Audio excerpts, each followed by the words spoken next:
Ok, le célèbre théorème de Pythagore nous dit que dans un triangle rectangle, le carré de l'hypoténuse est égal à la somme des carrés des deux autres côtés. C'est pour ça que j'ai dessiné un triangle rectangle et que j'ai nommé les longueurs de ses côtés petit a, petit b, petit c. Petit a, petit b, petit c désigne des nombres, qui sont les longueurs de ses côtés. Et moi, je voudrais apporter la preuve de ce théorème de Pythagore, le prouver. Donc, je voudrais prouver que c'est vrai pour n'importe quel triangle rectangle qui aurait n'importe quelle taille. C'est pour ça que je ne peux pas fixer des nombres petit a, petit b, petit c pour regarder juste un exemple. Il faut que je prouve que c'est vrai pour n'importe quel nombre. Donc je vais travailler avec petit a, petit b, petit c qui sont des nombres dont je ne connais pas la valeur. Voilà. Dans le travail que je vais faire, à un moment, dans cette preuve, on se servira de la loi de double distributivité. Donc si vous ne l'avez pas encore apprise, vous risquez de ne pas comprendre une partie de la démonstration. Et si vous ne vous en souvenez plus, vous pouvez aller voir la vidéo qui parle de la loi de la double distributivité. Alors on veut prouver que le théorème de Pythagore est vrai, pour que vous sachiez qu'il est vrai pour une raison mathématique et logique, et pas seulement parce que le prof vous l'a dit. Qu'est-ce qu'on veut prouver exactement? Quelle est la formule dont on veut prouver qu'elle est vraie? Est-ce que vous seriez capable de l'écrire? Bon, on peut prouver que le carré de l'hypoténuse ici est désigné par la lettre petit c, c'est en face de l'angle droit, que le carré de l'hypoténuse, donc c au carré, est égal à la somme, c'est-à-dire l'addition, des deux autres carrés des deux autres côtés, donc de a au carré plus b au carré. Donc en fait, l'égalité de Pythagore sur ce triangle, elle s'écrit c au carré égale a au carré plus b au carré. On veut prouver que cette égalité est vraie. Alors comment allons-nous faire pour prouver que cette égalité est vraie? Il existe des centaines de démonstrations du théorème de Pythagore différentes. Il y en a même une qui a été élaborée, dit-on, par un ancien président des États-Unis. Donc il en existe plein. Moi, je vais vous montrer celle qui est la plus connue. Mais vous pouvez en découvrir plein d'autres, dont certaines ne sont pas du tout du niveau du collège ou de la classe de 4e. Regardez. Donc l'idée, c'est que j'ai employé une petite astuce, une grosse astuce même. Ce triangle rectangle de côté petit a, petit b et petit c, je vais le reproduire. Je vais le reproduire de manière à former une forme que nous connaissons bien. Oui, il fallait y penser évidemment. Donc voilà, on va redessiner ce triangle, le même triangle, ici. Regardez. Voilà, on a redessiné exactement le même triangle ici. Et on va en redessiner un troisième absolument identique avec les mêmes côtés.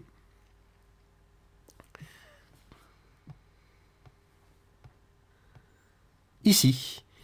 Voilà, on n'oublie pas de mettre l'angle droit. Et donc ça nous fait notre trois triangles rectangles absolument identiques. Et on va en dessiner un quatrième. Alors je suis sûr que vous devinez où on va le dessiner.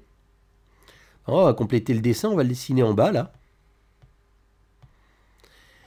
Et voilà, là on a 4 triangles rectangles, on va mettre l'angle droit quand même, voilà. On a 4 fois le triangle rectangle de côté petit a, petit b, petit c. Et ça nous forme, si je regarde la grande forme extérieure, c'est une forme qui a 4 angles droits, et qui en plus a des côtés, des côtés qui mesurent a plus b, des côtés qui sont la somme de petit a et de petit b. Donc la grande forme à l'extérieur, c'est un carré. C'est un carré de côté A plus B. Et à l'intérieur de ce carré, qu'est-ce que nous avons? Nous avons 4 triangles rectangles et nous avons autre chose. Nous avons un quadrilatère dont les 4 côtés mesurent petit c. Le quadrilatère qui se trouve au milieu, là, un petit peu penché.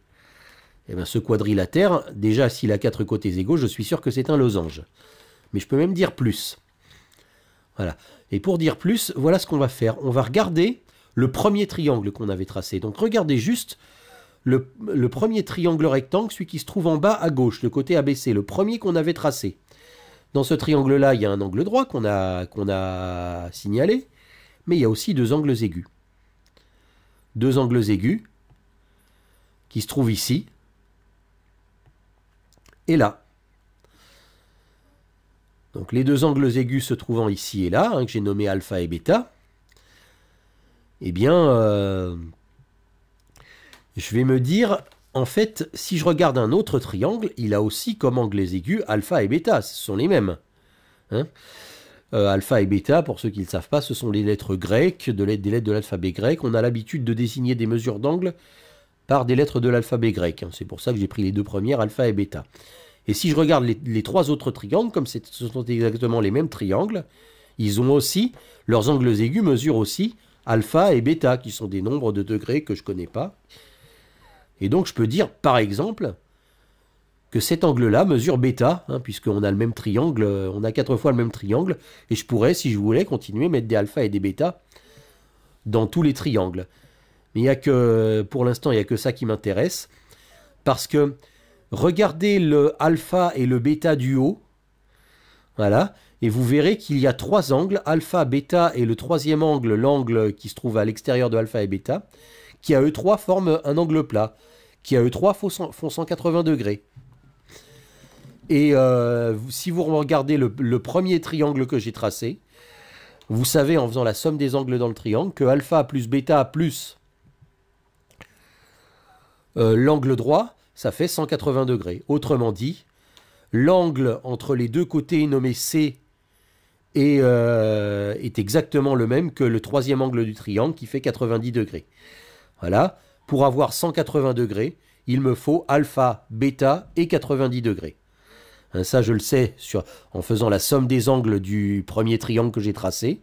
Il faut alpha, bêta et 90 degrés pour faire 180 degrés.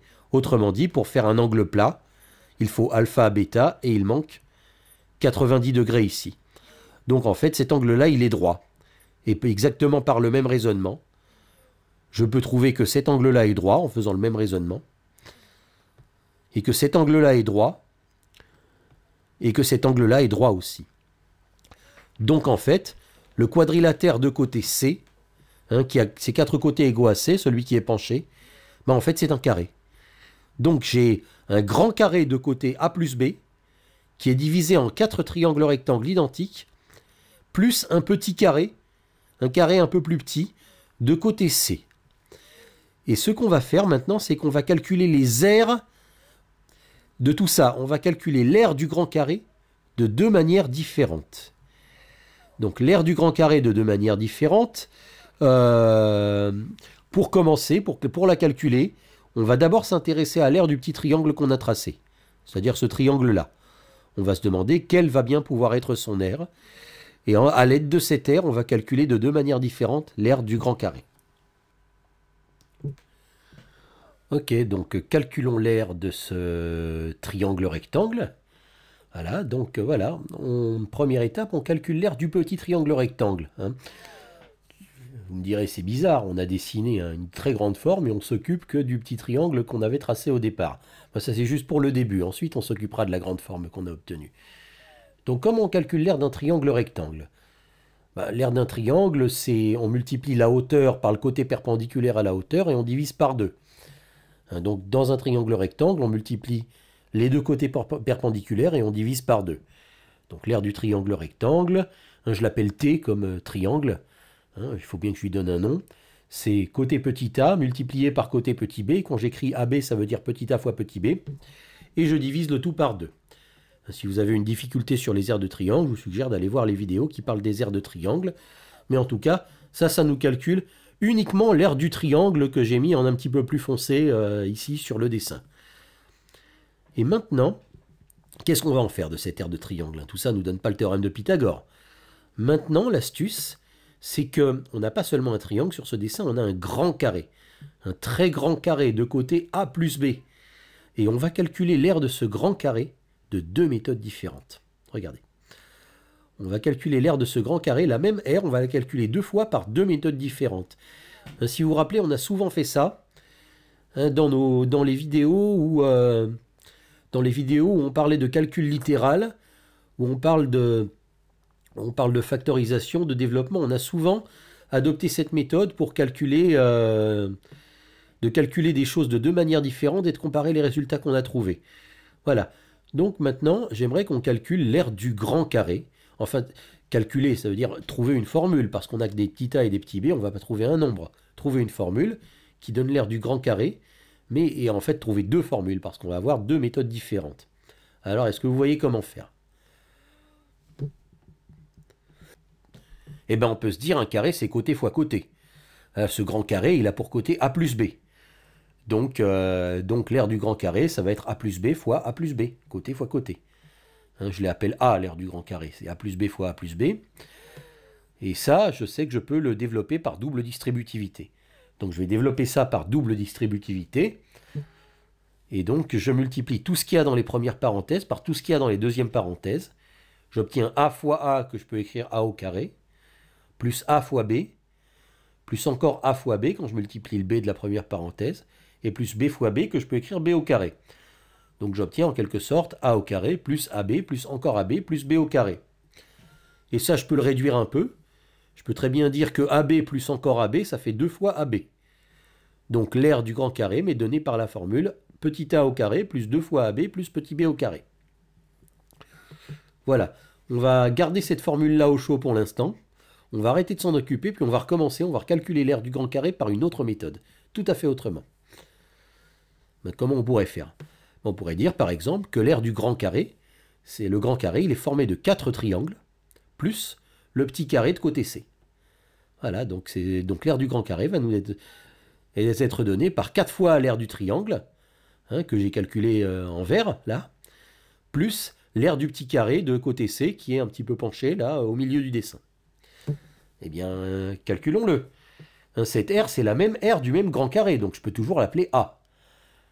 Donc c'est 4 fois ce que j'ai trouvé pour l'aire du triangle, qui était AB divisé par 2, repérez-vous avec les codes couleurs, plus, pour encore, si je veux l'aire du grand carré, il faut que je rajoute l'aire du petit carré qui est au milieu, et l'aire du petit carré, c'est C fois C, et C fois C, ça s'écrit C au carré. Maintenant, on peut simplifier un peu cette expression ici.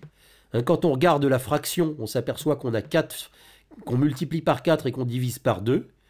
Eh bien, 4 divisé par 2, ça fait 2. Donc, c'est exactement la même chose que de dire que ça, c'est égal à 2 fois AB, plus le C au carré. 4 fois AB divisé par 2, c'est 2 fois AB. Quand vous prenez un nombre que vous multipliez par 4 et que vous divisez par 2 le résultat après, c'est comme si vous aviez multiplié que par 2. Et maintenant, on va comparer ces deux résultats qu'on a trouvés, parce qu'en fait, ces deux résultats, c'est le même. Pourquoi c'est le même? Parce que c'est la même aire du même grand carré. Donc en fait, ces deux résultats que j'ai trouvés, ils ont beau pas se ressembler, en fait, ils sont égaux, puisqu'ils calculent exactement la même chose. Donc j'ai le droit d'écrire le signe égal entre les deux résultats qu'on a trouvés. Et je ne vais pas m'en priver. Je sais que donc, l'aire que j'ai trouvée par la deuxième méthode, c'est exactement la même aire que celle que j'ai trouvée par la première méthode. Donc 2AB plus C au carré, c'est égal à A au carré plus 2AB plus B au carré.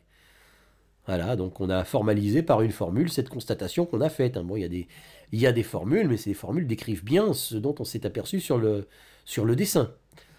Et vous remarquez que dans cette dernière égalité que j'ai écrite, j'ai 2AB du côté gauche et j'ai 2AB du côté droit. 2AB, c'est un nombre, c'est le résultat de 2 multiplié par la longueur que j'ai symbolisée par A, multiplié par la longueur que j'ai symbolisée par B. Et j'ai 2AB du côté gauche écrit en marron et 2AB du côté droit écrit en bleu. Et je me dis, mais c'est le même nombre. C'est le même nombre. Donc en fait, j'ajoute 2AB à une grandeur, j'ajoute 2AB à une autre grandeur et j'obtiens le même résultat. Donc en fait, ces 2AB, ça ne change rien si je ne les mets pas. Si 2AB plus quelque chose est égal à 2AB plus autre chose, ça veut dire que le quelque chose et le autre chose étaient égaux entre eux. Donc les 2AB de côté du signe égal, je peux les barrer. Ça restera égal si je retire la même chose à gauche et à droite du signe égal. Et maintenant, regardons, une fois qu'on a barré ces 2AB, qu'est-ce qui nous reste qu'on n'a pas barré? À gauche du signe égal, il nous reste C au carré. À droite du signe égal, il nous reste A au carré plus B au carré. Donc il nous reste l'égalité C au carré égale A au carré plus B au carré. Et je m'aperçois que c'est exactement ce qu'on voulait prouver. Je viens de prouver que C au carré égale A au carré plus B au carré. Mais qu'est-ce que c'est que ça? C au carré, c'est l'hypoténuse au carré. C'est le carré de l'hypoténuse du premier triangle qu'on s'était donné. Et A au carré plus B au carré, c'est la somme des carrés des deux autres côtés. Donc on a prouvé mathématiquement, avec des calculs qu'on sait faire, avec des formules qu'on connaît, avec des propriétés qu'on connaît, on a prouvé mathématiquement que dans tous les triangles rectangles, parce que A, B et C peuvent être égaux, A et B au moins peuvent être égaux à n'importe quoi, à n'importe quelle longueur, que je pourrais choisir, dans tous les triangles rectangles, eh bien l'égalité de Pythagore est vraie, donc on a bien prouvé le théorème de Pythagore.